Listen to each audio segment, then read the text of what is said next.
Asalaamu calaykum waraxmatullaahi wabarakaatuh. Saaxiibayaal soo dhawaada. Maanta waxaan idin wadaa sheeko ka dhacday waqooyiga Korea. Dhammaadkii 2015, wiil lagu magacaabo Otto Warmbier ayaa wuxuu go'aansaday inuu safar dalxiis ku tago dalka waqooyiga Korea. Safarkaas kadib yarkaas waxaa ku dhacday musiibo marna aanu filayn.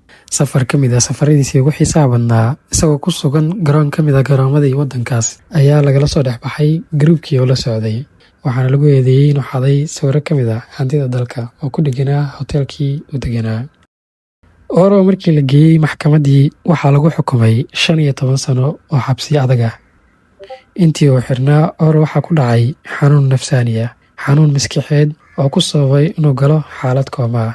Muddo 17 bilood ah kadib, bisha Juun 2017, waqooyiga Korea ayaa sii daayay Oro, balse waxaa lagu celiyey Mareykanka isagoo aan miyir qabin. Nasiib darro, dhowr maalmood kadib, 19 isla bishii Juun 2017, wuxuu ku geeriyooday gurigiisa oo ku yaalay Ohio isagoo 22 sano jira. Sidee kula tahay dhegeyste ama daawada sheekadani? Ra'yigaaga oo dhiibanayo, ma tegi lahayd dalkaas waqooyiga Korea?